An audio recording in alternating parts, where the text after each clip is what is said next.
Recently, I got a call from Dr. Anne-Marie Evers here in Vancouver, and she said, Johnny, there's a guy you absolutely have to meet. I just had him on my show. His name is Garnet Schulhauser. He was a corporate lawyer for 34 years, and he had this incredible experience where he encountered his spirit guide, who then took him out on nightly out-of-body experiences out into space and introduced him to extraterrestrial civilizations. He had all of the answers to life's most puzzling questions given to him, such as what is a soul, why are we here, and how does the universe work? So of course, I immediately ordered all his books. I read them back to back. I was completely fascinated and intrigued, and I contacted him. I asked Garnet, can we come out to Victoria, BC, where you live now, and sit down for an interview? And he agreed. So we hopped on a ferry and went over to meet him. And when I sat down with him, I asked Garnet, could you take us all back to that one magical sunny day in May 2007 in Calgary, Alberta, when your whole life transformed? Yeah, it was back, as you say, May 2007. It was a sunny afternoon in May. I was still practicing law, so I decided to go for a walk to get some fresh air. So this is in Calgary where I was practicing law. So I take the elevator down from my office and walk out on it's sort of a pedestrian mall called the Stephen Avenue Mall. So I'm just walking down after a block or two. All of a sudden, out of nowhere, a homeless man just jumps in front of me. And he looked like a typical homeless man. He had long straggly hair, a scraggly beard, dirty slept-in clothes. But instead of doing my usual, which is taking a sidestep around him like I do with the other homeless people, and you have to know that back in those days I was a very arrogant stuffed shirt corporate lawyer who was very condescending towards homeless people on the street, and so my usual tactic would be just to go around them. But this guy was different because he had these amazing, dazzling, sparkling blue eyes. And they were doing two things. First of all, he was looking deep within me, right down to the depths of my soul, I felt. And I sensed that he knew everything about me, everything I'd ever said or done, all my hopes and aspirations, all my fears and anxieties, even my deepest and darkest secrets. Wow. And I didn't know how he would know this because we never met before. I'd never seen this guy before. But I didn't feel violated. You would think I would feel violated and turn around and run and think, I don't want this guy peering into my soul. But because at the same time, his gaze was sending me this amazing gush of pure, unconditional love. That was infusing my whole body with an amazing sense of peace and security and well-being. So I stood there basking in his gaze like a deer caught in the headlights. And I don't know how long I stood there. It was like I was in a time warp. And I could have stood there forever because it was such a nice, warm feeling. And then he broke the spell by saying to me, "Why are you here?" And then he promptly disappeared into a nearby store. So when I finally collected my wits, I went into the store to find him, but he was nowhere to be seen. So I went back out on the street and I walked up and down for several blocks hoping to spot him, because I just knew I had to find out who he was and what was this all about. After 15 minutes of searching, I couldn't find him. He had disappeared into thin air. So I walked back to my office and my head was just churning and I was thinking, I have to find out about this guy. He was really something different, very special, and I needed to find out who he was and why he had stopped me. So I resolved that night that the next day I would try to find him. And so I did, back in the same street, same time the next day, hoping to spot him. And I walked up and down this mall for 10-15 minutes. I was about to give up hope when I spotted him sitting on a bench all by himself. Wow. So I went up to him and I said, "Who are you and why did you stop me the other day?" And he said, "I'm a soul just like you. I'm here to answer your questions and help you on your journey." And then my skeptical lawyer brain kicked in. And I said to him, "Why do you think you can help me when you can't even help yourself? Because you've been sleeping on the street for weeks and you smell like a dead fish." He just gave me a big smile and he said, "Looks can be deceiving." He said, "You look like you're a very successful corporate lawyer with everything under control, but we both know that's just a facade." He said, "If you want to, turn around and go back to your office and see if you can find all those answers you've been seeking all these years in all those emails waiting for you on your computer. Or you can sit down and have a chat with me." So luckily my intuition was screaming at me that I had to really sit down and chat with him. I mean, after all, what did I have to lose? Half an hour of my time? So I sat down and we began a dialogue that went off and on for the next several months. And he told me early on his name was Albert. that he was really one of my spirit guides in disguise. And he told me that I was the only one. This is after the first 3 meetings where he came in physical form, and after that he was just a voice in my head. We communicated by telepathy. Mm-hmm. And he told me that I was the only person who could see him in physical form, so that he only appeared to me. And actually I touched him, he was real. I touched him on the shoulder, he was solid. He said that if anybody else had been passing that bench that day when we first met, that they would see me sitting on the bench all alone talking to myself. Wow. And when I said to him, why did you manifest yourself initially appear as the homeless man? He said, well, if I had suddenly, out of the blue, started talking to you as a voice in your head, you probably would have thought you're losing your mind. So this was his way of easing me into the conversation by showing up as a real solid flesh and bones person, so that when he no longer appeared physically, I recognized his voice and I was very comfortable with talking to him. So that was the beginning of our relationship. That dialogue went on, as I said, for several months.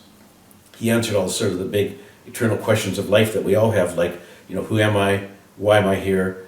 What's my life purpose? And what happens to me when I die? So he answered all those and many others because, as he answered my questions, I'd have other questions that would pop into my mind. And so my first book, Dancing on a Stamp, depicts this dialogue between Albert and myself in terms of, it was basically like a Q&A, and we chatted just like two friends chatting over a beer. He never lectured, he never preached. He was just sort of a friendly guy, very wise, very compassionate. But oftentimes he was very much of a rascal. He often liked to tease me about my many human foibles. So really, really interesting conversation. And that was, as I said, led to my first book, Dancing on a Stamp. And that's what I loved about Dancing on a Stamp. It was that discourse that you had with Albert that allowed us to peek behind the curtains and get the answers to a lot of life's profound questions. It solved a lot of the mysteries for us. And I also love that about Albert, that he had that sense of humor. And, there was a comment about how you had kept them quite entertained over there and given them a few laughs, which I thought was great. Now, there are elements of these books that remind me of other personal favorite works of mine, such as Dr. Michael Newton's Journey of Souls, which I'm sure a lot of people out there have read. NDE testimonials, as well as when we look over at the testimony of Philip Kraft, who I mentioned to you before I got here. He was an LA Times journalist who had a very similar encounter with these Verdants, as well as a being named Paul that appeared to him in the same way and told him, at which he wasn't sure if it was a guardian angel or a spirit guide, said to him, you're the only one that can see me. You can have these interactions with me, but if anyone else sees you talking to me, they're going to think you're crazy. But most certainly, whenever these sort of things happen, it's a rather incredible agreement that we have as souls. Which leads me to the next question. You mentioned, who are we? What are we? Where do we come from? All these profound questions. What exactly, in your words or definition, is a soul, and how do we separate that from the mind and the body? Well, the soul is our true form. I mean, that's before we incarnated, we all came from the spirit side. Okay. And there we're like beings of energy. We don't need to eat, drink, breathe, procreate, or anything. We're just sort of basically pure energy. And where we originate from is we spun out from the source. The source is sort of what some people call God. Yes. It's a sum total of everything in the universe. Yes. And there's various... Albert took me on one of the visits to a central sun that he called the birthing sun, where there were sort of like sparks of light fanning out from this sun, and these are new souls being created. And souls are basically individual aspects of the source. So we're connected to the source, connected to each other. Everything we experience, the source also experiences. And that way the source can get to experience and understand what it has created, because it created the whole universe. Okay, so that's who we are. We're individual aspects of the source. So our true nature is beings of energy. And we came from the spirit side before we came here, and we incarnated into physical bodies. So here we are, we have a physical body, we have a body, we have a mind, but we also have a soul riding along with us. Yes. So there's sort of three different things, and sometimes they get into conflict, because sometimes your soul will want you to do something, and your mind is rationalizing and saying, no, I don't want to do that, I want to do this. So it's just a constant tug of war as part of the human journey, the human challenge. Okay, so so when Albert tells me this, and he says that the spirit side is just a wonderful place, no negative emotions, there's no pain, suffering, nothing but unconditional love. And I said to him, well, if that's where I was living and that's my home, why the heck would I want to come to Earth? I mean, Earth is no walk in the park, He says, well, you came here, you chose your life because you wanted to experience things on Earth as a human in order to grow and evolve as a soul. Because he said, on the spirit side, you can acquire what you might call book learning. You can sort of understand, you can look at the people on Earth and say, okay, well, they're doing a lot of funny things, there's a lot of violence, what causes that? Well, it's negative emotions. Don't have negative emotions on the spirit side, so how are you really going to experience this? So to move from a book learning to really a hands-on experience, you incarnate as a human. And then you really get to experience what hate, violence, greed, all that sort of thing is that humans undergo, daily, depending on where you live. And so that's sort of the way that souls can sort of grow through experience. So the interesting thing is that, we basically choose our lives, and we choose the major aspect of our lives before we're born. So we choose things like place we're going to be born, identity of our parents and siblings and other relatives, first language we learn, some of the major milestones like that, and we do that very specifically because we have a plan in mind. We have certain things, challenges, lessons that we want to encounter, and so we plan it. Now, the problem with that is that once we get here, we forget that we have a life plan. Don't remember it. That's very intentional. And then because we have free will to act and make decisions, we're often going to stray off course because we don't remember where we're supposed to be going, where we had intended, and so we have to sort of flounder around and try to find our way here, with a little help from our guides who are there. Our spirit guides are always there, 24/7.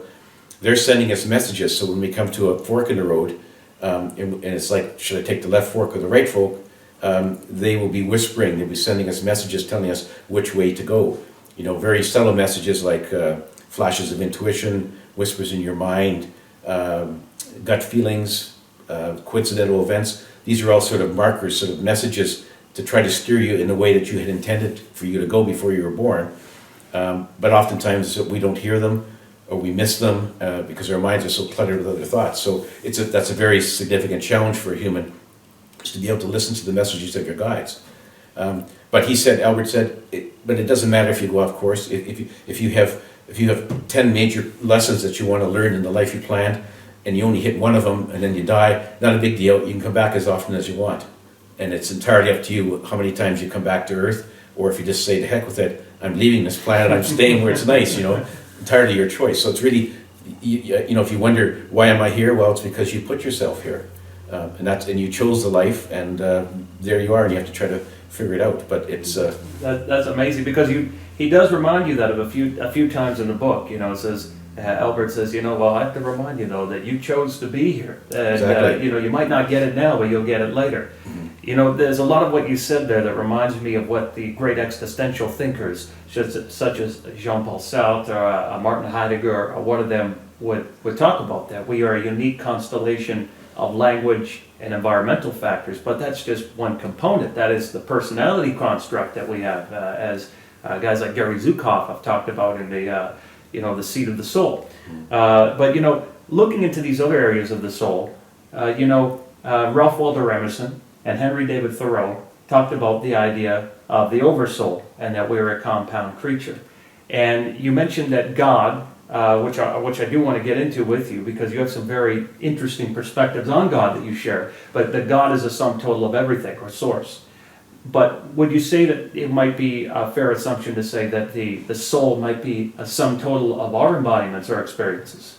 Oh yes, because absolutely, because we've all, well, I shouldn't say we all, some people are new to the earth plane, some have had hundreds of lives. But yeah, you don't remember all your previous lives or your experiences or the lessons you learned till you get back to the spirit side. And that's by design, because if you were sitting here and you could remember your previous 200 lives, it'd be overwhelming. Like every day you have this burden of memories where you were a good guy, or where you were abused or whatever. You wouldn't be able to get on with your current life. Uh-huh. So it's by design. You don't remember those lives. You do when you get back to the spirit side. And then you're the sum total of everything that you've ever lived. So forgetting is just as important as remembering. Yes, forgetting here is very important. Yeah, otherwise you wouldn't be able to function very well remembering all your past lives. And you know, this is a very powerful message that you continue to take forth, and I love this about your message, that, you know, we don't have to hold on to regret. We don't have to hold on to these negative emotions in our own past, that we move forward. It's a new day, and I absolutely love that about the very positive and important spiritual message that you take forward in there.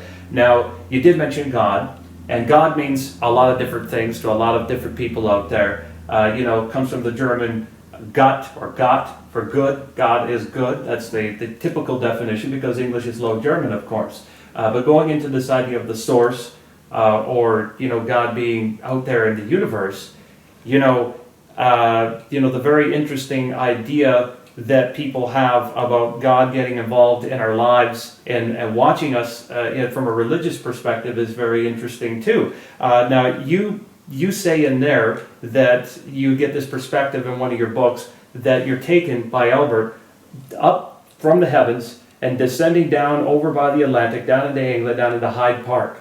And when you're in Hyde Park, you see a tree with a beautiful little squirrel over there. And I'm assuming it's an eastern gray squirrel in that area. And you see that God, or Source, is in everything.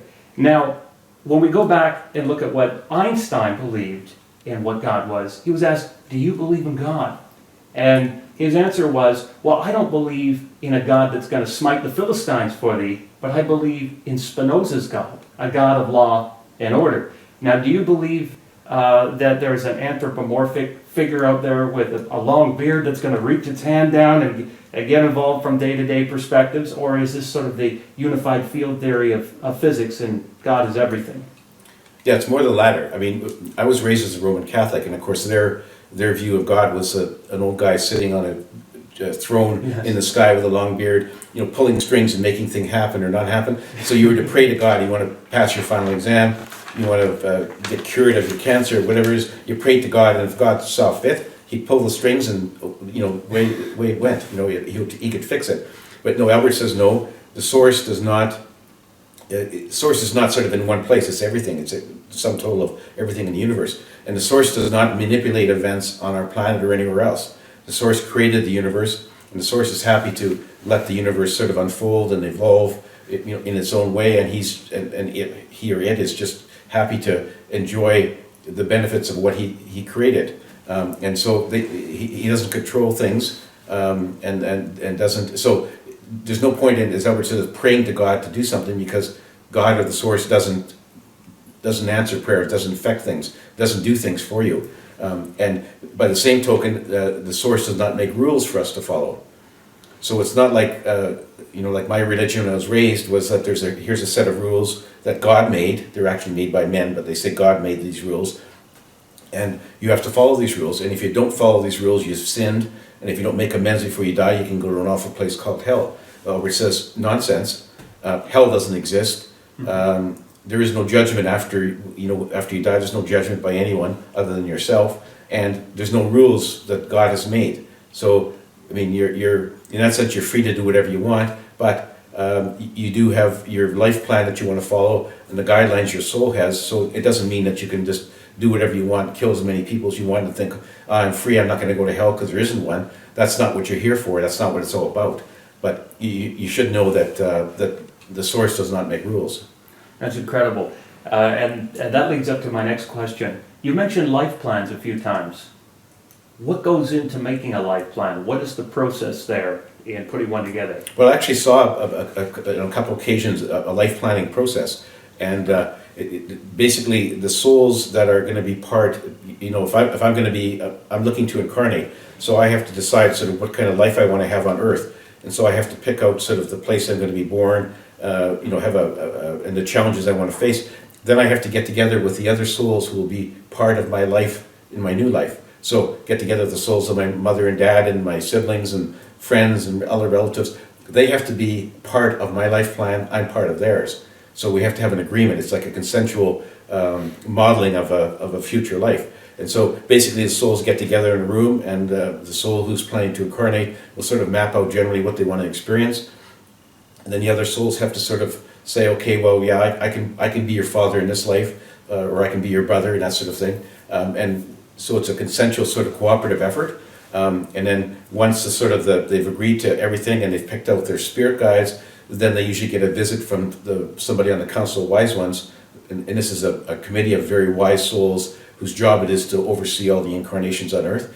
And they've been around the block many times, so they sort of know the challenges that you face on Earth, and so they will have a look at your life plan and say, okay, you're taking the easy way out, you don't have enough challenges, or maybe the other way is you've got too many challenges, it's going to be too tough for you. So they'll sort of give you advice, but ultimately the final decision is yours. And so once you get these contracts with all the other souls who are going to be part of your life, then you finalize your life plan and away you go. But it's not, I mean, it can be changed. Like as you go through your life, you can change your life plan. And how you do this is that every night when humans sleep, their souls leave their body temporarily to go to the spirit side to consult with their guides, sort of, their coaches, a checkup, sort of like, well, how am I doing so far? You got any advice for me? And on those occasions, you can actually modify your life plan to tweak it, to make it sort of better, yeah. And you can also sort of modify your exit plans, because we all build in a number of exit plans, points in our life plan for when we'll exit the life. And then as we come to each one, we can then decide, do I want to take this off ramp, or should I just keep going? And those can change as well. That's incredible. Now, as a corporate lawyer for 34 years, I imagine that this process must have come, be quite easy to understand, because when you incorporate, if you ever go out to a lawyer and you want to start a corporation, you have to look at creating a corporeal person, and then you have voting shares, which you get over your spirit guides or your soul group, and then you have monetary shares, and you kind of put an agreement together. So it's basically like incorporating when you put this life together. And the other thing that was very interesting when I looked over this when you're talking about the Council of Wise Ones, which of course Dr. Michael Newton talks about in Journey of Souls, people all encounter a council of elders. And which I've seen this myself in my own clinical hypnotherapy work. And by the way, I want to congratulate you on your quantum healing and hypnosis work, and then the new certification you got there. But over in the Council of Wise Ones that you talk about, it was headed by a Sophia, and if I remember correctly. And Sophia, of course, is a goddess of wisdom, hence the word philosophy. Philo, Sophia, the love of wisdom. And so I thought this was just brilliant that you had Sophia heading the Council of Wise Ones. But I wanted to ask you, what goes into this process of being assigned to a Council of Elders? Is this just one group that's available ubiquitously? And how do we get assigned to our spirit guides? Well, getting assigned to your spirit guides is sort of a mutual agreement. Often your spirit guides are somebody who you have past lives with before. Yes. Not always the time, but often that's the case. And so you sort of, you're planning your life and you think, okay, well, who would be a good guide for me? And you approach them and say, would you like to be my spirit guide? And usually the answer is yes. And sometimes you've been a spirit guide for them in a previous life. So it's sort of you scratch my back, I'll scratch your kind of thing. And so it's a mutual agreement. And the Council of Wise Ones will also have some advice on who your guide should be. And your guides will change over your lifetime. As your needs change, your guides will change. And I know that some people, in some of my QHHT sessions, one of the questions that the clients asked was like, who are my guides? And a couple occasions it's been like, well, one of your guides is your father who passed away 10 years before, or a best friend who passed away before. So sometimes your guides are people that you've known in this life who've passed on and now come into your guide group. It's very interesting. That's amazing. Now, would you say then, with these aspects of picking our lives and how everything comes together, how does free will play a part in our lives as we go about it, is compared to our life plans and what we have picked alongside our soul groups and those that have come along with us? Does our free will sometimes wreck the plan or make it difficult for these other spirit guides or souls that have come along with us? Always. It's always there. Your free will is sort of like the wild card in your whole life, is because you don't remember your life plan. So you're sitting there and your mind is telling you to do things like, go after this, do that. Your mind has certain desires which don't necessarily, and perhaps very frequent or infrequently, jive with the needs of your soul, in terms of your life plan. And so your free will is always sending you off course. But Albert says that if you go off course, you always have a lot of other opportunities down the road to sort of get back on course. So it's not sort of like once you take the off ramp, you're not sort of lost forever. You can actually get back on the main highway.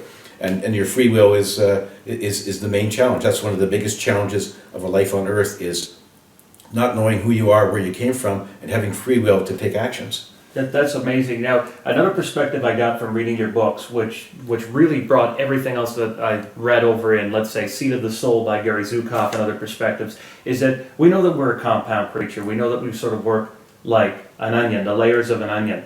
So we look at where the mind, the body, and the soul is. We get that mind from spirit, body from soul. Hence what you're saying about the soul not always jiving with the mind's rational decisions. But there's something that you mentioned that, the soul is in the vehicle here, watching from our perspective, and then takes off when we sleep, even the briefest nap, as you mentioned. Yes. So the soul doesn't really have a say per se. It kind of tries to influence us and do things, but it's kind of struggling with the mind then, right? Absolutely. It's a constant tug of war. Yeah, the mind wants to do certain things, and that may take you way off course, and your soul is saying, no, don't do that. They're whispering to the mind, saying, don't do that, you need to go here. Your guides are doing the same thing, but all too often the mind says, oh, the heck with you guys, I'm going to do what I want to do. So that's why we do go off course a lot. I love it. Okay, so this is a question I've been really wanting to ask you. It's been burning at me. I was out for some nature walks. As I told you, I've been thinking about it, and I said, this is one of the ones I got to get in. Okay, so you mentioned in the book that you're talking with Albert, and he's explaining to this idea to you, with the idea of the integration of souls and spirit and mind and all this good stuff. And you bring up the movie Avatar as an example with the blue aliens. And as you start to talk to him about this, and he says, well, it's sort of like this perspective, that we have this proxified perspective of coming here. But he was very familiar with the movie Avatar. He was able to correct you on it. In other areas that you're talking in your encounters, you start talking about how spirit beings might be aware of an internet post, or how your mother was aware of your book. Mm-hmm. And in another occasion, in later chapters, as we move forward, you talk about the idea of how spirit beings could visit Disneyland. But it's not the same as going there in person, because you wouldn't be able to ride the rides, get sick, or eat a hot dog, get sick, and puke up all over your shoes. Mm-hmm. So my question for you here is more of an ontological perspective. Can spirit beings enjoy movies in our world, enjoy the internet, read books? Do they come here on Earth and enjoy these various things? Or are they accessing this from your memories or the quantum field? No, they can actually, they can come here and they can watch movies and read books and so on, but why would they? They don't really have a need to. They will do that if it's in a way of trying to help somebody on Earth with their journey. Sometimes they will appear and try to influence you, give you comfort, particularly with people who've passed away, going to their grieving relatives and saying they want to communicate and say, look, I'm okay, I'm still alive, I'm not dead. Sometimes they'll try to connect with us, but there'd be no point in someone on the spirit side watching an earthly movie. It would be, it just wouldn't make any sense, but they could if they wanted to. Yes, and I'm actually going to assume that Albert might be here getting a good chuckle out of this interview. He's probably kicking back over there, leaned up against the wall, laughing as we're having this discourse. But now I want to ask you about the devil, because you did mention that the devil doesn't exist, and I agree with you. When we look at hell, we see the origins of Dante's Inferno and all that great stuff, and how the devil has really been created by the earlier church. And the devil is just evil with a D in front of it. Mm-hmm. In fact, Satan in Hebrew is the accuser or the opposer. It's really just a misunderstanding of cause and effect. Mm-hmm. So with that in mind here, if we know evil is just another form of ignorance, mm-hmm. what causes souls to become evil, and what are the consequences, if any? Well, souls per se do not become evil. There are no such thing as evil souls, evil spirits, or demons. Albert says no. Once we're out of the body, all souls, no matter what they've done before, are just there for unconditional love. They show nothing but unconditional love, so there's nothing evil about them. But humans can become evil, and it's because they let their negative emotions like anger, fear, hatred, greed get out of control. And that's just part of the free will. Your free will, instead of being loving and compassionate to someone, you decide to lash out and stab them. That's just negative emotions getting out of control. You do that because that person did something to harm you. Okay, so that's human negative emotions getting out of control. Your soul is not evil. Your soul is going along for the ride and watching your body do this and wishing that you wouldn't do it, but they've kind of lost control, and so the humans just go ahead and do their violent acts. So souls per se are nothing but loving energy beings, and it's just the evil is caused by humans who let their negative emotions get out of control. That's a great answer. Now I want to get into the topic of religion, especially Catholicism, which you addressed, which I absolutely loved. And of course, Catholic just means universal, so we have these ideas of picking and choosing what works and throwing them together in a system. Now, I want to say there's a lot of things that I think is great, that are great about religions. For example, Buddhism is probably a precursor to psychology, an earlier precursor. In religion, even Catholicism, we know that there's a lot of great things that came at various levels of understanding for people, such as the act of penance, of doing a good deed and dedicating it to the memory of a bad one. But we also know that there have been a lot of atrocities and things that have gone on historically. We won't point any fingers at the Borgia family or Pope the Innocents or anyone, but they're there.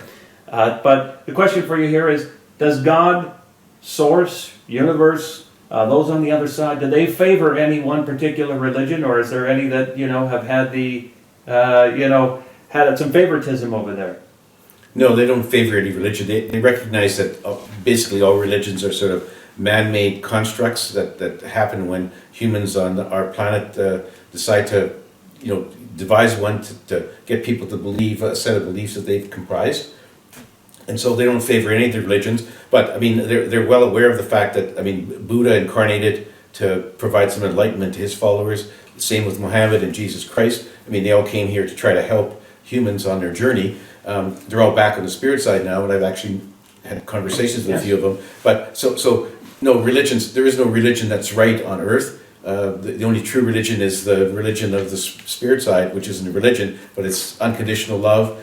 And the recognition from those guys there that what's happening on earth here is a bunch of souls incarnating to have human experiences, and that sometimes they will go off on tangents. And so, all the religions, there's good things and bad things about all of them, but for the most part, they were conceived by humans, men, having a human journey, and they've come up with their set of rules and beliefs based upon, to large part, their own agendas. And most of the time, the religious agendas are for power and control. Certainly like the Catholic Church, they didn't just sort of follow what Jesus Christ preached, and the core of his teachings are very true, very real, coming from from where he came on the spirit side.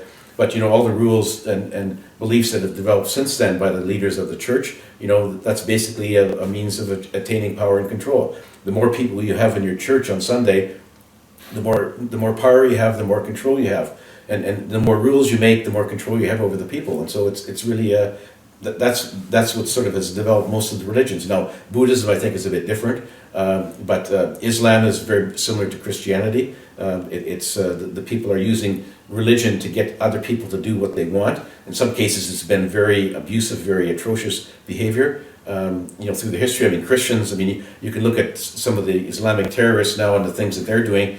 Christians back a few centuries were doing very similar things, persecuting the Jews during the Inquisition and having and all the atrocities during the Crusades. That's what Christians did. They're sort of past that now. But that's just one of the things about organized religions is unfortunately they're run by men who have their own agendas. And you mentioned several times this sort of message of tolerance that, if you see someone you're passing on the street and they might be from a different religion or a different perspective, that we should have this understanding that as souls we come at all these different levels of understanding, and to have this compassion and this empathy towards them.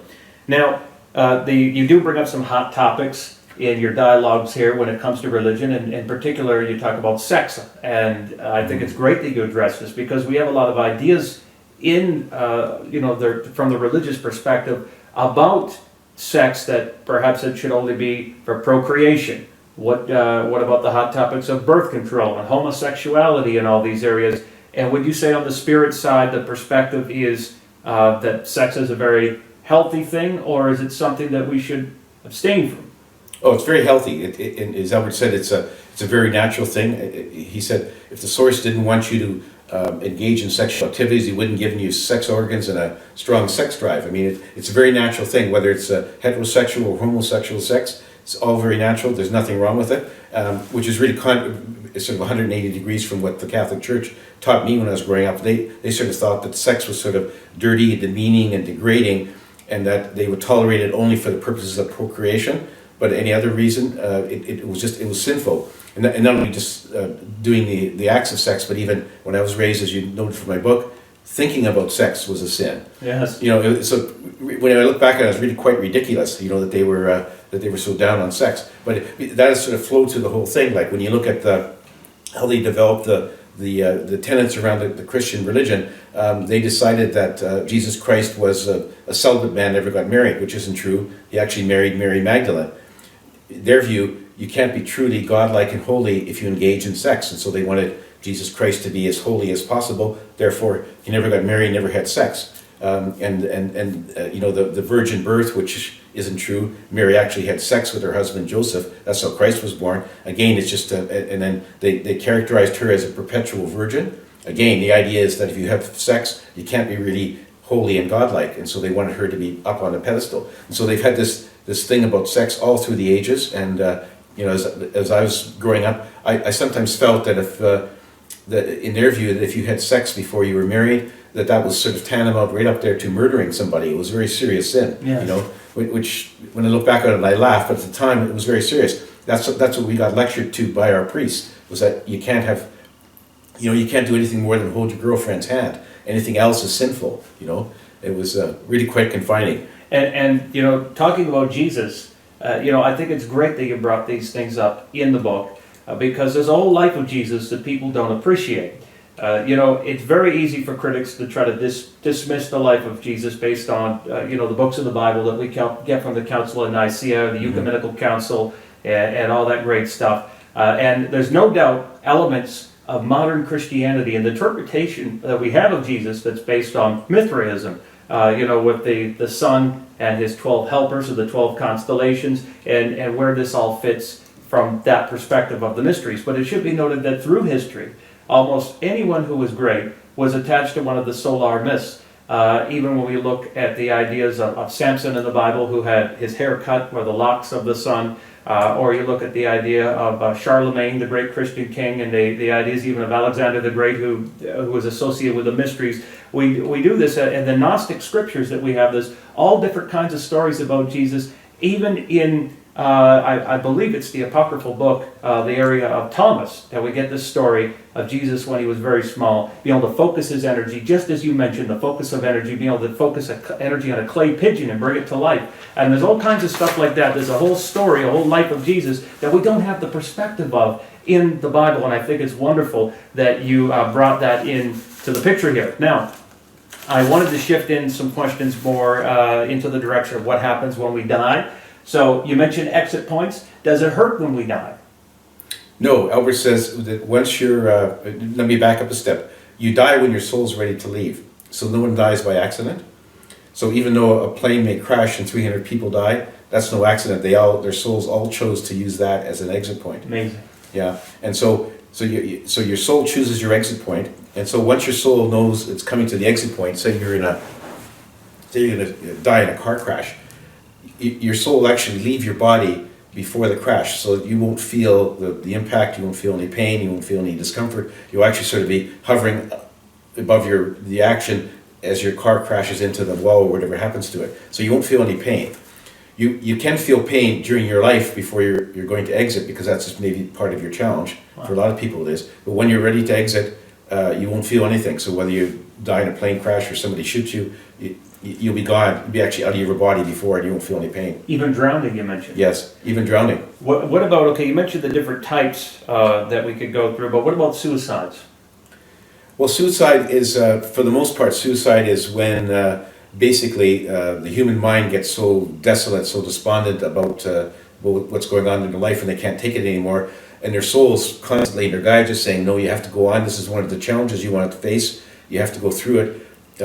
Sometimes the mind just becomes so distraught with what's happening that it just wants to leave it, and the soul will just throw in the towel and say, okay, you can go ahead, but I'm going to regret it at the end. And so then the suicide happens. Soul gets to the other side, and it's like, I really missed one of the major challenges I wanted to. I'm going to have to go back and face that again. And so basically they look at it as sort of like a wasted opportunity. Like, you didn't solve anything by exiting here, committing suicide, because you're going to come back and face it again. and you're going to keep on coming back until you get through it. So it's just a wasted opportunity. And you mentioned in the books that there's somewhat of a hospital, which of course Journey of Souls has addressed, and other NDEers have talked about, that for souls that have been very much traumatized, that we go to this sort of stasis period where our guides and everyone tries to help us out. But what about the idea of Discarnates, ghosts, haunted houses? How does that happen? Well, that happens when you get somebody who's died and their soul is temporarily confused, and sometimes they don't sort of want to. They don't recognize that they've passed from their body. Don't recognize that they're dead. They're sort of temporarily confused, and their guides are there trying to coax them, but they're sort of ignoring them. So they end up sort of hanging around wherever it was they were murdered, say a haunted house, so they sort of hang around, and they feel like they're sort of still in the body, even though they aren't. And so they'll try to, somebody new comes into the house. It's like, who are you guys? This is my house. Get out of here. So they'll try to scare them away by slamming doors and turning lights on and so on. And they're just confused temporarily. I say temporarily because on the spirit side, there's no linear time.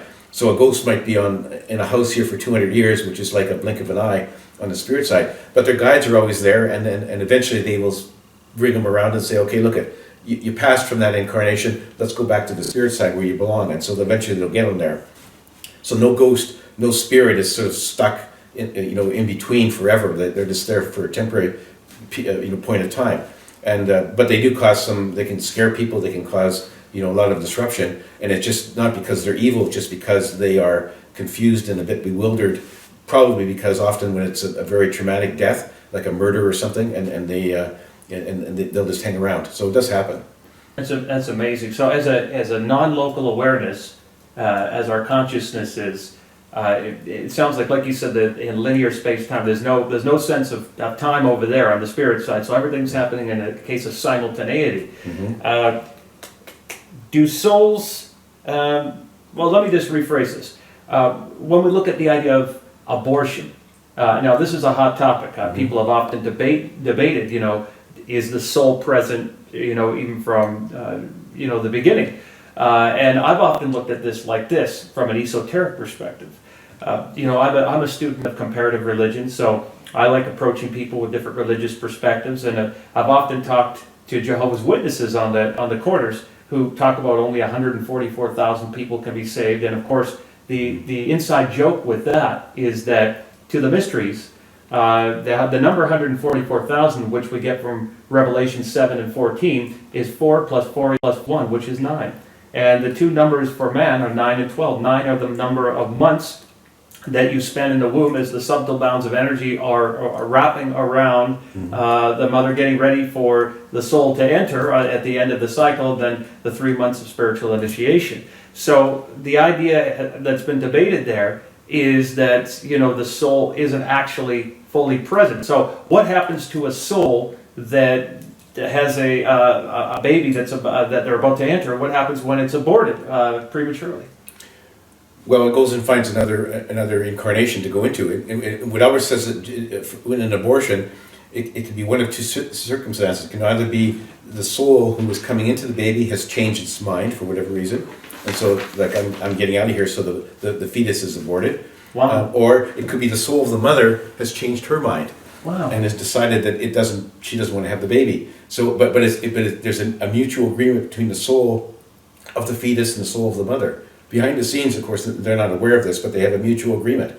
If one wants to go out or doesn't want to have the baby, then they have the abortion. And so the soul isn't fully in place in the fetus until it's born. So the soul may sort of jump in and out briefly to get a feel for what it's like to be in the womb, but it doesn't sort of permanently stay there. It's not permanently attached until the birth of the baby.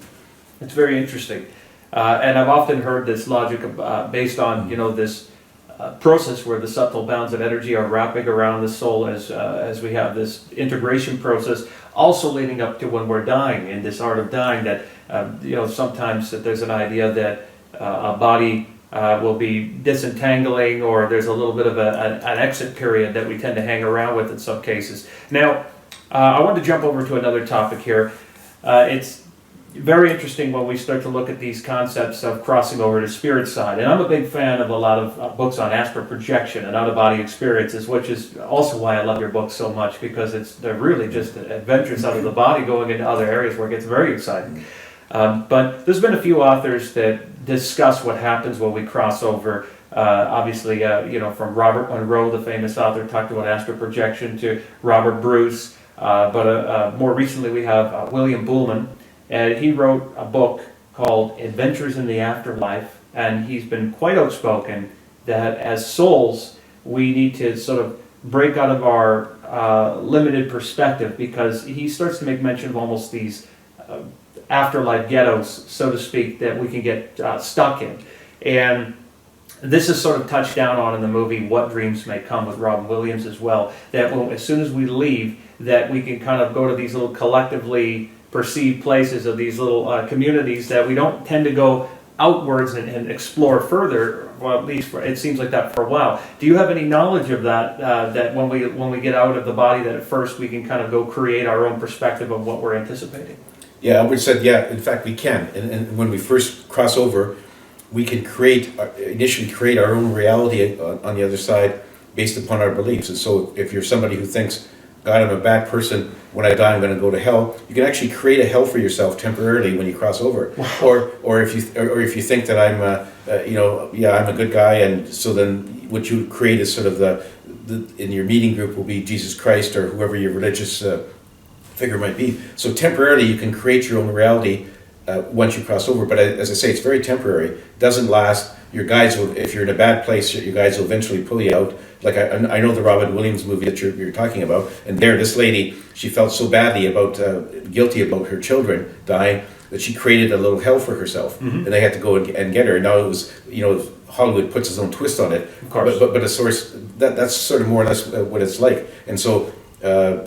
So if whatever your religious beliefs are, if you happen to be a Muslim, when you die, you may end up initially meeting with Muhammad.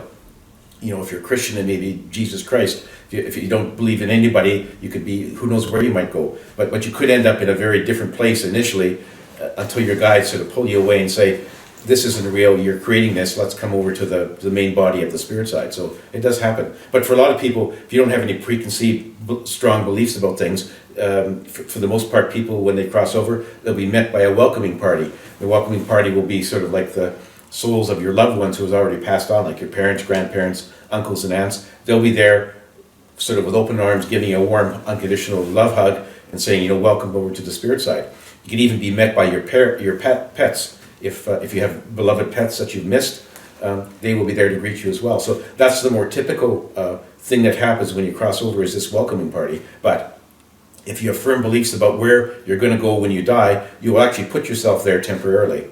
I think that's incredible. Now, recently I was talking to Daniel Brinkley about his experiences crossing over when he was famously struck by lightning and was dead for 28 minutes. I'm sure you've heard his story before.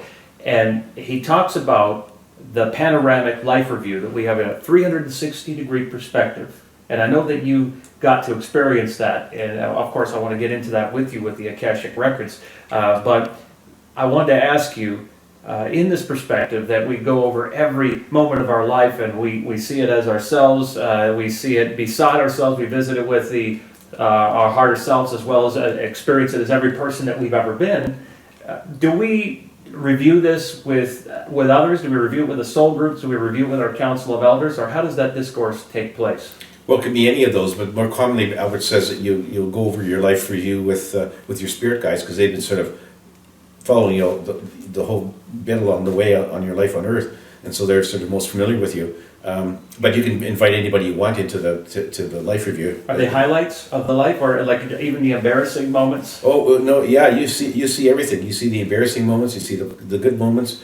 You get to watch it like a 3D movie, or you can actually sort of leap back into your body and experience it firsthand again. And the really neat thing about life review is you get also to hear the thoughts and feel the emotions of the people you interacted with. Yes. So if you said something nasty to somebody at work one day, you get to feel their hurt, their hurt feelings. And it's like, wow, I didn't intend to hurt that person, but now I see what I did. So it gets you thinking, okay, I have to be careful about what I say and do, because it can affect people in very different ways. As you experienced with your childhood friends and your little dog Abby, which yes. I'd love to get into talking about animals very shortly. Now, before we leave the topic of the Akashic Records that you went and visited, can you go and once you visit these Akashic records down this hall, as it's sort of described, these little viewing rooms with this cylindrical ball that you wave your hand across and then you're fully immersed into it.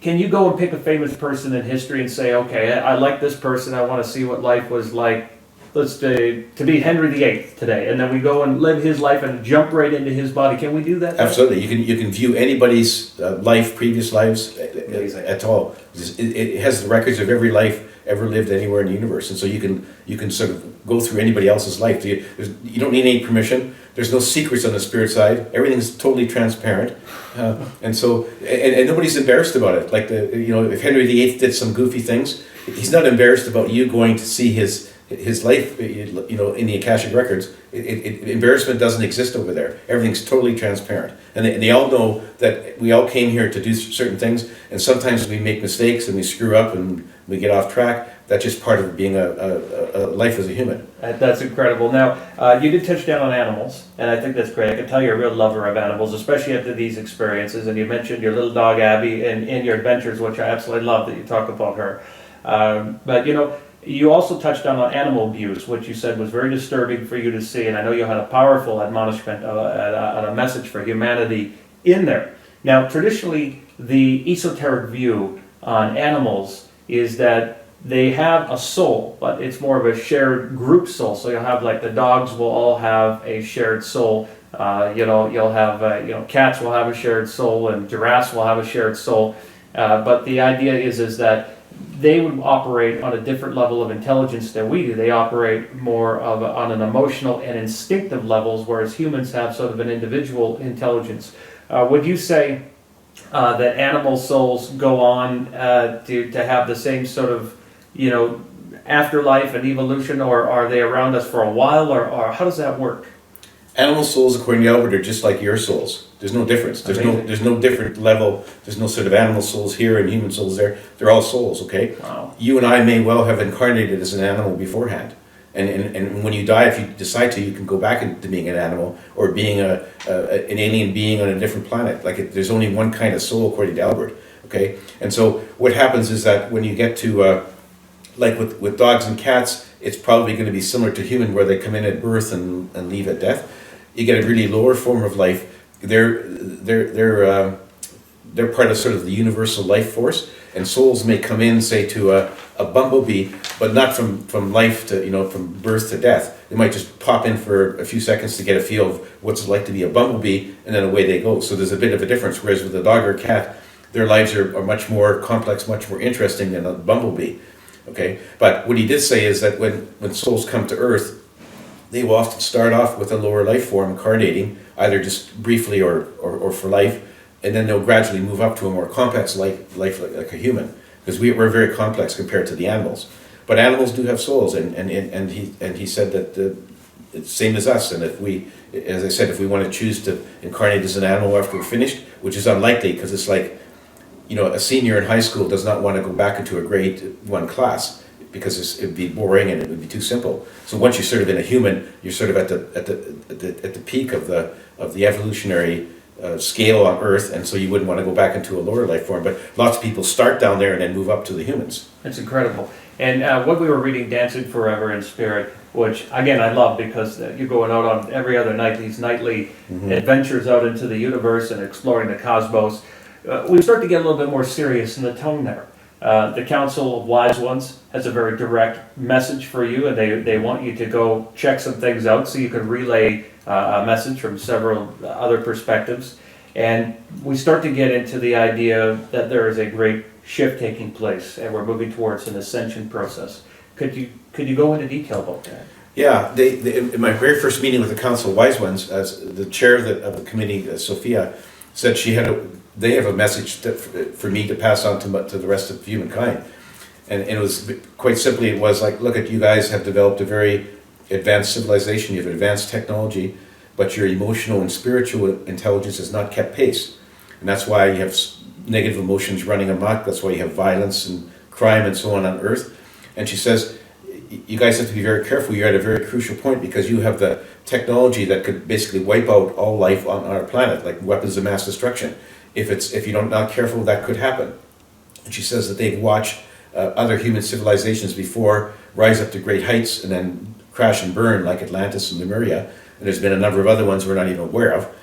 And she said that we really don't want your civilization to suffer the same fate. So she's saying, we want you to go back to your fellow humans and spread the message to them that we really need to focus on embracing love and compassion and forgiveness, and try to stifle and control our negative emotions before we before it's too late, before we end up destroying ourselves. So that was the message, is that we have to be aware that we're at a very crucial point.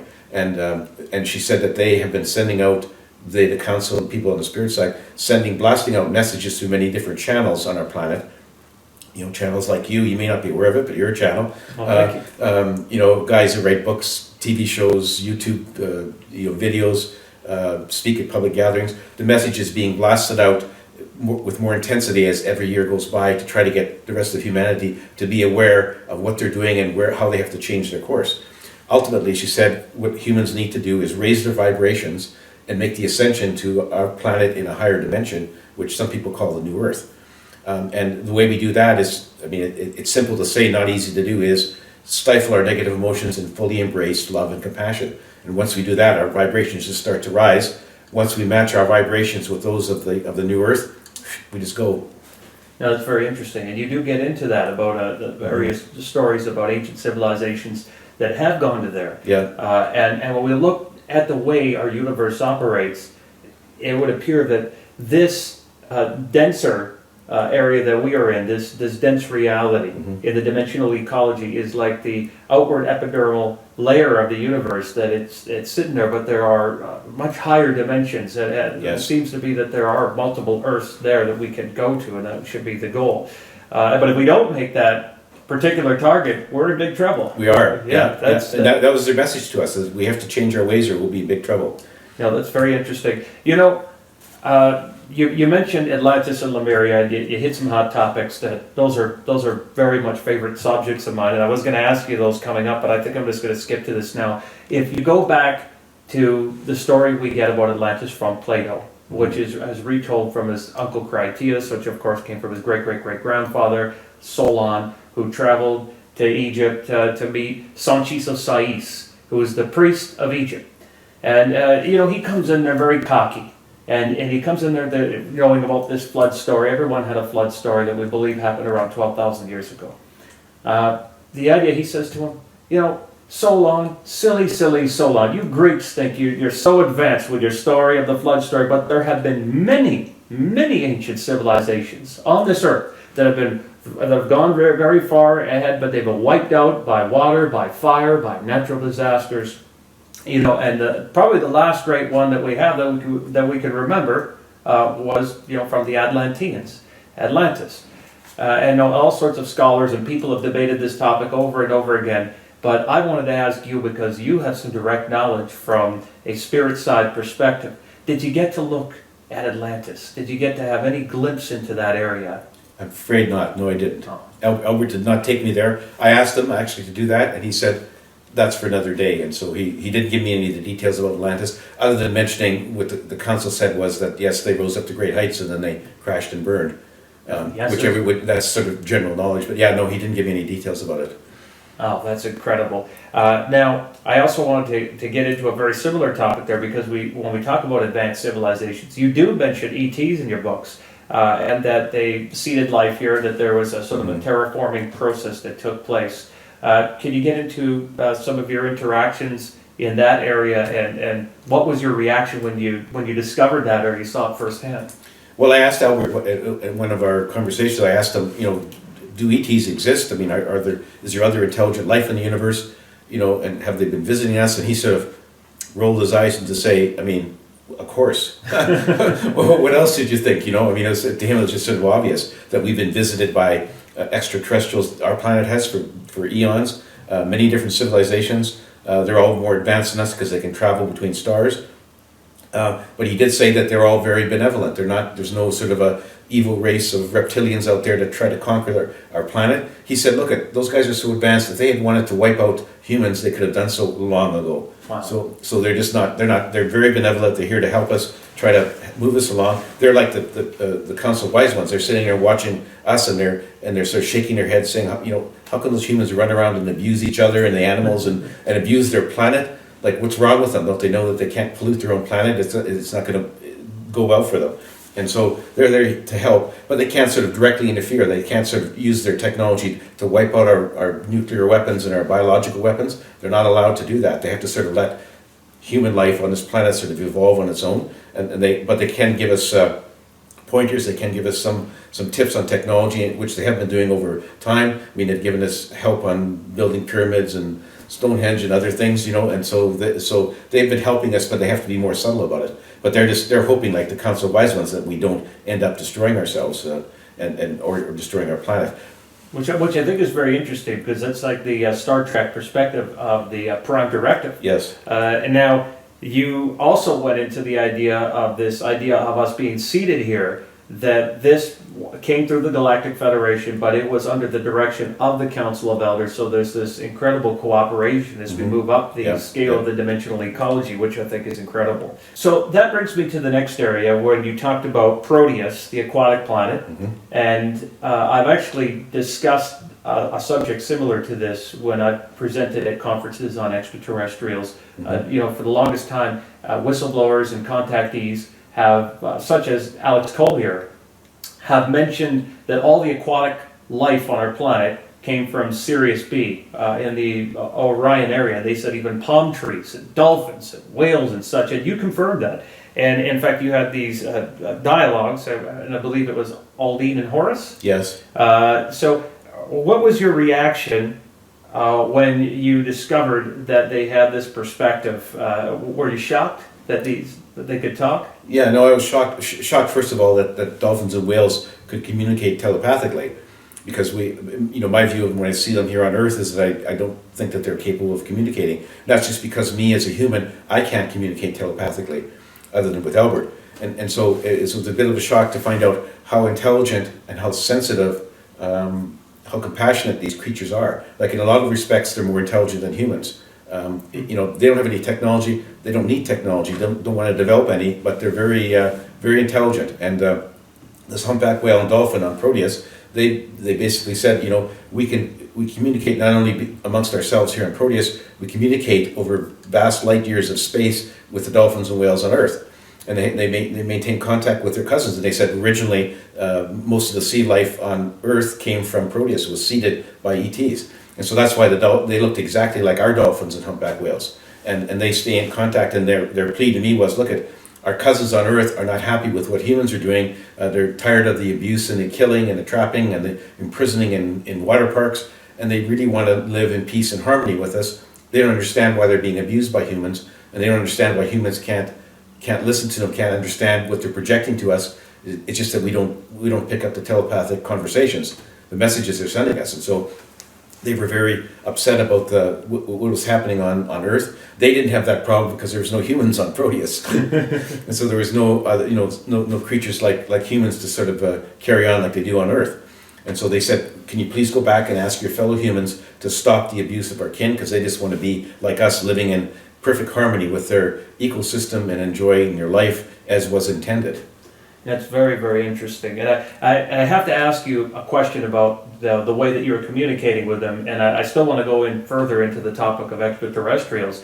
But what I was also thinking about is you're describing communicating with these beings, or in another area, you're talking about having a communication with Athena, who we know Athens was named after.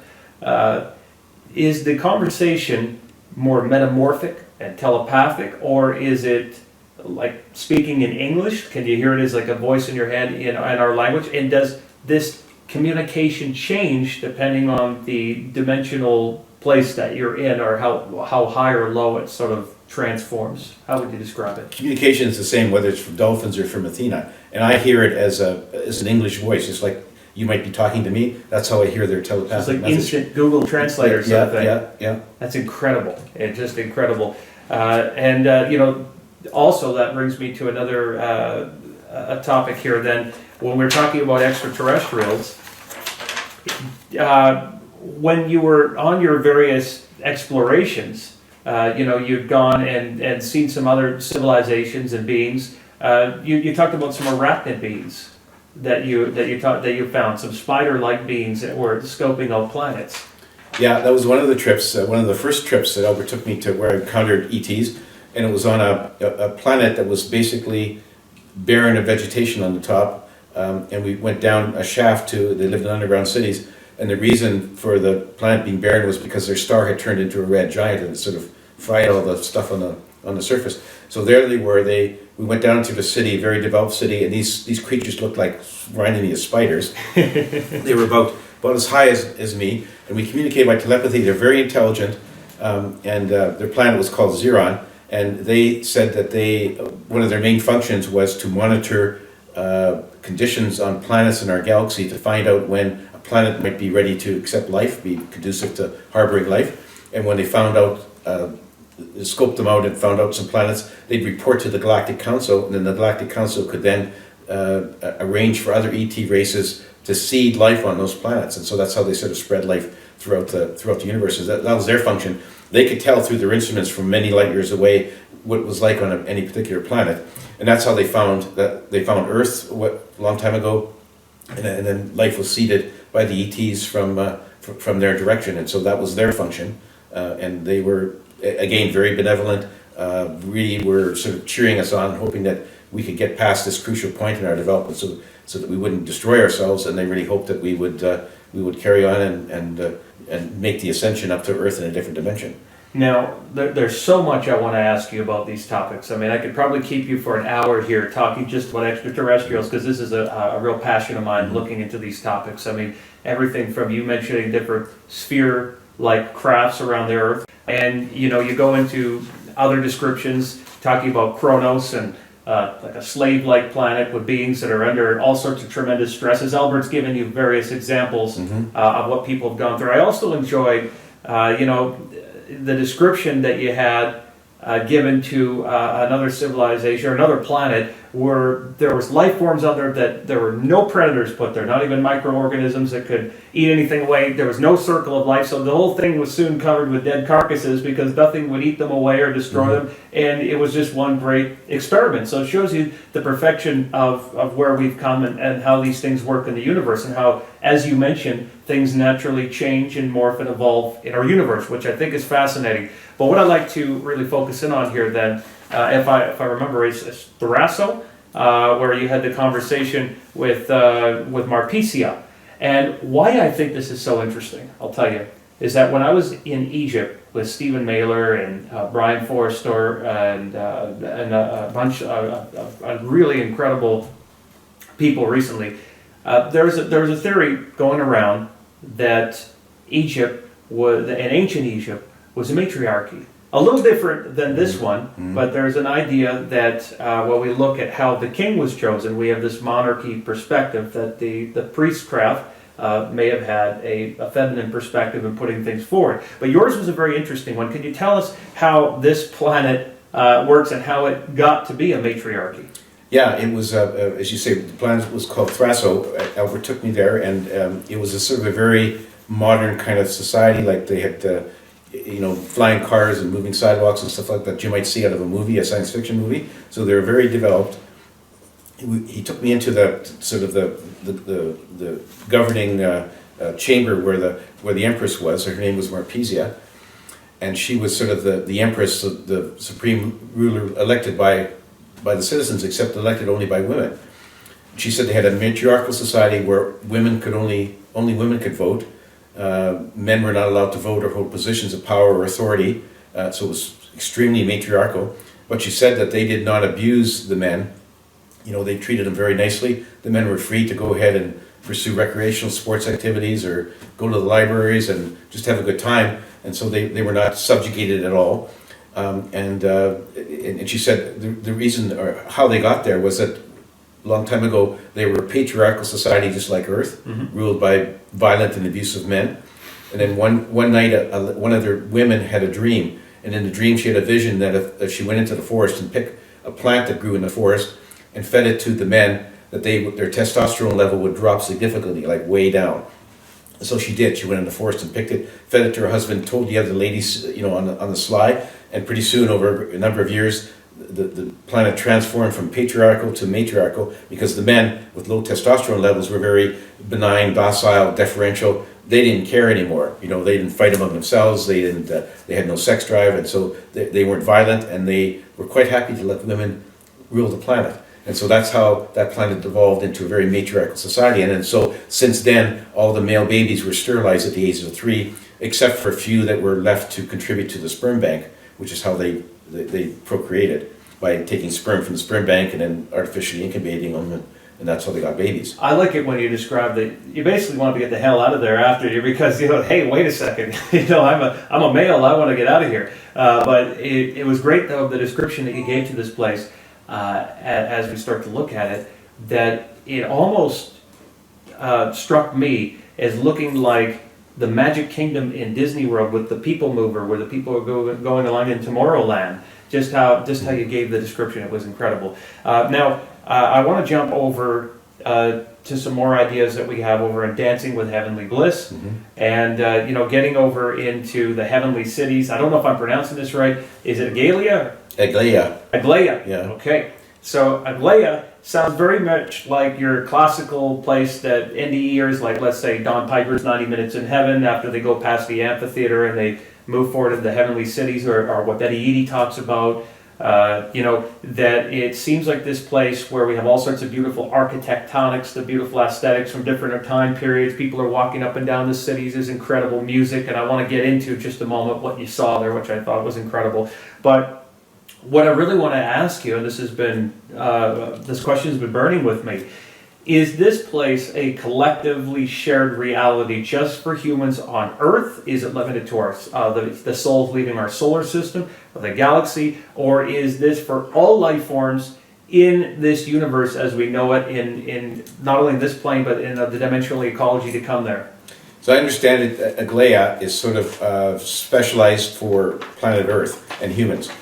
And so Albert basically said that the spirit side is all one, but there's different segments of it. And so each planet would have their own Aglaia with their own life forms sort of walking down the streets. And so that was what he said to me. So this one, all I saw were souls who were dressed up and masquerading as humans, because they can take whatever form they want. And so a lot of times they will appear in a form of someone in the previous life that they really enjoyed. So that's why there's all kinds of different costumes and garments that the people were wearing. Nobody took the form of an alien, and so that's just because Aglaia is sort of Earth's heavenly city. Other planets will have their own, where they will where the souls there can appear in the life forms that they once enjoyed, if they want to, or all souls can just appear as globes of energy if they choose to. But for the most part, I saw people walking around; they were humans. Now that's a very interesting idea that you just brought up there, and it actually leads into another question that I wanted to ask you. So when souls are being born, we often have this idea that has come forth from Journey of Souls and even the Afterlife of Billy Fingers by Dr. Annie Kagan. We get this idea of this description of a central sun that seems to spit out and spin souls in these soul groups. And you get into this very much as well. I've even I've read descriptions where it has been described as being blue. And I wanted to ask you, are these central suns, located for every solar system, every galaxy, or is there one central sun in our universe? My understanding is there's one for each galaxy. Okay, now that's wonderful. Yeah. Now another thing I love that you described as you're going around in this heavenly city is that you hear some music in the distance, and you say, "What's this? I got to go check this out." You go and you discover the Beatles. And there's these concerts playing, and it seems like there's sports games over there too. And now, is this just continually going on? All of the different groups and bands and musicians from Earth? Oh, absolutely! It's a continual thing, and it's just part of sort of the spirit side entertainment to entertain souls, or to educate them, or to give them something to do. And there's concerts, there's sports activities. You can go into the libraries and read books or watch videos, or you go to the Akashic records and entertain yourself there by looking up the life of Henry VIII if you want. So there's all kinds of things. So it's not. He was just trying to let me know that the spirit side isn't like the heaven that I was taught, where I thought that when you went to heaven, you sat on a cloud and listened to harp music, which I frankly think would be boring. And so he's just saying, look, no, it's very exciting, very challenging, lots of things to do on the spirit side, and this is in between lives, because you're in the spirit side for as long as you want to be, and then you choose your next incarnation, whether it be Earth or another planet. But it's all just sort of one big adventure, and the whole thing is to evolve and grow and enjoy yourself, enjoy being an individual aspect of the source. That's it. Like the Buddhists say, they say life is a school, not a playground. And to the materialist, it's very hard to say that we're here to grow and evolve. But once any deep thinker looks at it, they say there's got to be more of a perspective, got to be more of a purpose to all of this. Now, another thing that you mentioned in here, that when Albert was giving you some experiences, you were taken to a black hole. Now, this reminded me of a concept that, again, it was in The Afterlife of Billy Fingers with Dr. Annie Kagan, and this is a rather complex or loaded question I'm going to give you right now, so I hope you don't mind. Mm-hmm. So, in there, it's almost described by Dr. Annie Kagan that her brother Billy, I don't know if you're familiar with this story. No, I haven't read the book. He's crossed over, and he goes into this experience of becoming the void and detaching from everything, which again you touch down on in your books. It seems to allude to the idea that the sole vehicle that we have, which seems to encompass the spirit, or the infinite spark of us that's connected to source, seems to be a vehicle, like we hear about with the robes of righteousness, or the wedding garment of Christ, as they talk about in the Rosicrucians. This seems to be a vehicle that is good for experiencing our universe and the dimensional ecology here. But it seems like if you want to cross over to another universe, you'd have to go in the void, shed that, rather than just experiencing the void for a short while, cross over and another soul vehicle will be provided for that universe. Now, this two-part loaded question for you here, and I know that, believe me, I know that we could get off into your black hole experience, because it was very, very interesting. I thought it was fascinating and scary. But the question I have for you is, do you have any perspective on the multiverse? Are there other universes, and is there a perspective that we would be assigned a different type of soul body or experience based on those universes? Yes, there are parallel universes, and in fact, a lot of times our souls will be sort of fragmented and be in various different parallel universes at the same time. We're not aware of it. Wow! So we can have different lives. Albert took me, and this is in my fourth book, which isn't released yet, he took me to a parallel universe where I visited Earth in a parallel universe, and it was like same time frame. Earth looks very, very much the same, except there were two very significant differences that made a huge impact on the planet. What happened was he took me to this planet Earth, and he took me to Lower Manhattan, and there were the two trade towers were still standing. And I said to him, is this the current time frame? Yeah. What happened? He said, well, what happened was a freak in the history of the planet, a quirk. Muhammad died at an early age from an accident. So Islam was never developed. And so there was no Islam, there was no Islamic terrorists. The Middle East was basically Christian and some Jewish people. Islam did not exist, so therefore the trade towers were not demolished by terrorists. And then he took me up island to where Harlem is, and he sat me down on the street, and he said, do you notice anything different? And I'm looking at the people walking by, they're all white. And I said, what's happening? How can this be this Harlem? He said, another quirk in the history of this planet was way back in the 1600s, Britain abolished slavery, the rest of Europe abolished slavery, so slavery was never in America. There was no slave trade. And so the black people in America are like 1% just from natural immigration instead of 13% where they are now. And so that's why Harlem was all white. Very interesting. That's fascinating. Mm-hmm. Absolutely fascinating. Now, I also loved in your book how you met your writing coach, one of my heroes, Sir Arthur Conan Doyle, the author of Sherlock Holmes. Yeah. I wanted to ask you, do all authors have a writing coach on a soul level? Yes, they do. And a lot of them aren't aware of it, but they all have writing coaches who are there. And so, I used to think when I was sitting at the computer writing my manuscript and I get a brilliant idea, I would think, well, I'm really smart, aren't I? It was my writing coach giving me the idea, and a lot of us just don't realize it. All writers have writing coaches. Yeah, we seem to get these ideas that come to us throughout the day. Claircognitive perspective, which also you talked about psychics in your book. You talked about the perspective. I believe it was Judy, and the one that was misdiagnosed with schizophrenia. And of course, the metaphysical idea that we have about schizophrenia is that it's a hole in the aura which causes outside influences. But I also thought it was great. You talked about your interaction with a clairvoyant here in Victoria, and her name was Cassandra. And as you talked about this experience you had with her, you saw that not only are we getting psychic impressions, but psychics do have a view into the past, the present, and we kind of have a perspective in the future. But if you could just touch down on that quickly, how does the perspective of the future for clairvoyance work if we have free will? Well, what they do when they see into the future, they see what is the most likely set of events that will happen, assuming that things stay on the current course. Okay. So so what they see in the future is not etched in stone because you have free will. You can actually take yourself off course. So, for example, if a psychic says, 2 years from now you're going to get a big job promotion, and if you then, with that knowledge, decide to slack off and be and not do your job, then you won't get the promotion. But if you continue on working hard like you have been, that will come true. So it's not etched in stone. It's sort of the most probable set of events, assuming that things continue on the normal course. Okay. So that's how they view the future. So it's never etched in stone. Your free will can send it way off base. So if we could talk a bit about angels. Of course, angel comes from a Greek word. When we look at angelos, our messenger, they're mentioned all through history, ubiquitously, found in every culture. And I loved your interactions, the interactions you had with angels, because it would seem like, although angels don't need wings, it seems like on the other side in the heavenly cities that there's a logo that they almost have in their iconography of the wings when you're approaching this Hall of Angels.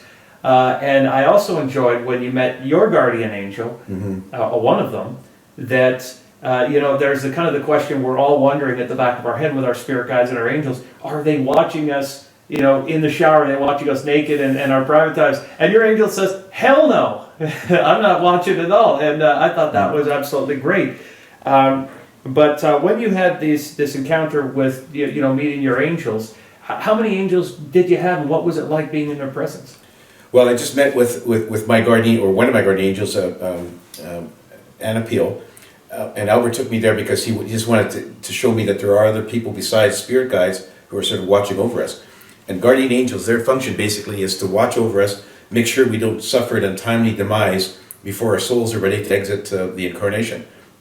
Because there's so many people on earth running around exercising their free wills, sometimes there's a clash and something could happen that's not foreseen, and which could lead to bad injury or even death in humans. Then our guardian angels basically step in, and they can prevent that in a couple of ways. One is they can send you a strong intuitive thought to change your course of action. So, for example, if you're about to catch a flight to at the airport to go somewhere, and they can see that plane may crash, they will send you a thought to say, look, maybe you should change your mind, maybe you should take another plane and try to get you off that course. If that doesn't work, they can take actual physical action. They can actually cause your tire to go flat on the way to the airport so you miss your plane. And they can do other kinds of things. They can actually manifest physically as humans or other people to help you out of a jam if they need to.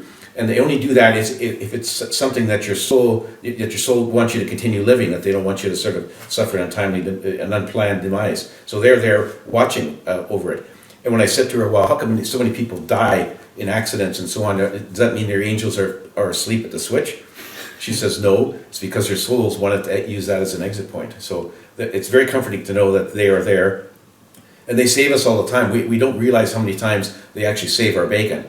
Because we just sort of go on and think, I guess I was lucky to miss that bus that just went by. Well, you weren't lucky that your guardian angel was there to make sure you didn't get hit by the bus. Again, I want to ask you another question about another famous angel that you go into in the book. But as you're describing this, how our angels get involved because of the aspect of, or the element of free will, it reminds me, again, what you just finished telling me about that other parallel timeline, where the towers never got knocked down, and some people have actually wondered, is there an alternative reality where Hitler went on running the world, and the nightmare that would have been, right?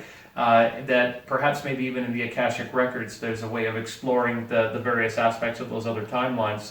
That makes me wonder about that also. But, speaking of angels, you did talk about Lucifer, who has been greatly misunderstood, and there's all kinds of mythologies that we have there. What did you discover about Lucifer? Well, he's not sort of he's not Satan, he's not the devil, even though some people have maligned him over the years as being such. He says, no, they just got the wrong message. He's not one of God's fallen angels. He's very much a benevolent angel that's there to help the source, to help humanity. And he says, contrary to being sort of the personification of evil, he's actually working behind the scenes on our planet to stop evil. And he does that by sort of sending strong messages to people to sort of stop them from doing evil. He's done that over the history. And he named 3 cases there where he encouraged President Lincoln to abolish slavery, when he encouraged the Nazi scientists in World War II who were trying to develop the A-bomb, encouraged them to drag their feet so the bomb wouldn't be available for Hitler. And he also encouraged, in the Cuban Missile Crisis of '62, you're probably too young to remember that, the Soviet leader Nikita Khrushchev was getting really yancy, was ready to start World War III, and Lucifer sort of sent him strong messages that he shouldn't push the button to start World War III. So those are 3 examples that he says that he really did stop evil, prevented evil on our planet, and he continues to do that. But he said, he's not always successful because there's still so much evil on our planet, so much abuse and so much conflict. But he's there behind the scenes, so he's really 180 degrees from where a lot of the people have pictured him, in the past as being, the prince of evil. In your adventures out of the body, you've been above the earth with Albert and had an upward bird's eye perspective, very similar to Carl Jung's experiences in his NDE. Can we end the flat earth debate once and for all? And can you tell us what it looks like to be above the earth? Above the earth, it's clearly a globe, and in fact, I've not only seen it from a standing perspective, but I've circled the globe a number of times with Albert in my travels, and it is absolutely a globe. Incredible. Absolutely incredible. And when you've been circling the earth in this perspective, I know you've interacted with various mythological beings, including the Sasquatch or Bigfoot, which seems to be a different phenotype or a different type of being that's here on this earth, which is really incredible. But you also interacted with some beings that have been a favorite part of my own research and in my own travels. I found people talking about their experiences with them. You went to Ireland and you interacted with the fairy folk. What was that like? Well, Albert took me there. This is just after meeting with the Sasquatch, and he said, Gaia has a lot of secrets up her sleeve. I'll show you one more just for interest. Took me to Ireland. We landed in a small meadow, and we sat there, and sort of nothing happened, and all of a sudden there was a rustling behind a bush. Albert went back there. Out he brings is this tiny little lady, fairy. Her name was Brina. She's about 3 feet tall, exquisite, like this golden hair and an emerald green dress, and she looked like a tiny, perfect China doll, just exquisite little creature. And so we communicated with her, and she said, "Yes, I'm a fairy, one of the little people of Ireland." She said that they lived in Ireland and some of the other islands for eons, long before humans arrived. They had a really good society, and then all of a sudden humans arrived, and they thought at first they were just bigger versions of themselves. But then, much to their chagrin, they found out they were violent and aggressive and abusive, and so they just knew that they couldn't sort of live alongside humans, and so they ended up going underground cities, and that's where they've been ever since. And they really lament the fact that they can't come up and live openly on the surface and dance in the rain and frolic in the sunshine like they used to. So they come out mainly at night, and they try to avoid contact with humans. They actually have the ability to make themselves invisible if they want to, so that humans won't see them. Occasionally they do show themselves to humans, often to humans, more enlightened humans who they know will be more receptive to seeing them. And sometimes, and some of them are mischievous, and so sometimes they'll play pranks on humans just for the fun of it. But generally they're quite afraid of us, but they're very peace-loving, and so they don't try to fight us or get rid of us or do any of those things. They're staying and hiding until humans turn the corner and finally become enlightened enough so that they can come on the surface and live amongst us, live with us. Yeah, absolutely. And there's the story of the Tuatha Danann and the people of the goddess Danu, and the idea that they had to go underground and become a subterranean race. And very much your description that you gave of them, what they're like, their characteristics, are very much what the people in Ireland that I've interviewed have said. That are very serious. They'll sit across from me and they'll say, I have had this experience, and there's still people to this day that talk about it. There's something very, very special about that place. I also like what you said, that, just being there, you wanted to get that Guinness or that stew and just get comfortable there, do an Irish jig. Now, probably one of the most interesting interactions that you had, the most profound interactions with one of the strongest messages that came through in your book was the interaction that you had with Gaia, or Mother Earth. Can you tell us about that? Yeah, Albert took me on one of the trips. We went sort of over the North Pole. We dropped down through the sea ice, dropped down through the seabed, ended up in a large cavern underground. And I had no idea why Albert took me there, but then he suddenly said, I want to introduce you to Gaia. And so then I hear this voice, a soft voice, saying, hi, I'm Gaia. I'm the consciousness of Mother Earth. I'm sort of the sum total of everything on our planet. She was a very loving and compassionate soul, very fiercely protective of her flora and fauna, including humans. And she was very upset at the way humans have been acting over the last while. Since the Industrial Revolution, we've been major polluters of Mother Earth. She doesn't understand why we do that, because she said, to pardon the crude phrase, she said, don't humans know it's unwise to crap on your own doorstep? This is where you live. And not only do we abuse the atmosphere and our planet, we abuse other creatures. She loves her other creatures. And she said before humans sort of got to be so predominant, they didn't have, before the Industrial Revolution, they didn't really cause much of a ripple in the ecosystem. Now they are. It's very bad. She says if we don't change our ways, it could end very badly for us. And so she was really saying, look, I want to give you guys a fair warning that you have to change your ways. And the amazing thing was, she said that she has the power to manipulate things on the planet. She can increase the number and intensity of natural disasters like earthquakes, tornadoes, floods, droughts, wildfires. And she's been increasing that over the last little while because she wants to wake us up. She's firing a warning shot across our bow, so to speak, to wake us up. And she's going to continue to do this until we finally change our ways, stop polluting, and stop abusing her other creatures. She said, my other creatures have as much right to live on my planet as you guys do. And you guys take the view that you're sort of there and you're the most important race there, and that all the other animals are there to be used or abused at your pleasure. You're dead wrong. She said the other animals have as much right as you, and I'm going to have to keep on sending you a very strong message until you wake up and realize that you have to sort of change your ways. So it's a very compelling, very strong message. That's incredible. And that, again, a very powerful message there, that also Mother Earth being a living being, she has her own chakras, her own breathing atmosphere, her own core. Now, there's so many other topics I would have loved to have gotten into. We could be literally sitting here forever, talk about Neil Armstrong and his experiences up on the moon. And, we could go on into those topics for hours, but people are going to have to read the book if they want to, the books here, and pre-order the new one if they want to learn about that. Do you have any final messages you can give for everyone? Yeah, Albert, the one that sticks in my mind all the time is Albert said, a lot of this stuff is very serious about what you're doing. He said that, you know what? You've got to sort of realize what you're doing. You're on an adventure, a learning experience on this planet. Don't take things so seriously. Lighten up and enjoy your adventure, and know that you can never go wrong. You can never go lost. And that no matter what you do on this planet during this life, you're always going to end up back on the spirit side. So just recognize that as this is an adventure to learn and experience things, and laugh a lot, smile a lot, try to enjoy your journey. Incredible. Now, how can people find you? Where can they buy the books? They can. My website is the best place, which is garnetschulhauser.com. Hard to remember to spell that, so if you Google Dancing on a Stamp or any of my other book titles, you can get to my website. There's information about all of my books. There's buy links to all the popular online stores where you can just click on it and you can buy my books. There's book videos for each book. There's also links to all of my previous radio show interviews, and I've done like 127 talk show interviews. You can dial into all of those, get right to my YouTube channel, and my email address is there. If people want to send questions or comments, I'd love to hear from them. Incredible. Now, I highly recommend that everybody go out and buy these books. I very much enjoy them. I read them cover to cover, and in fact, I told people they are my top picks for 2017.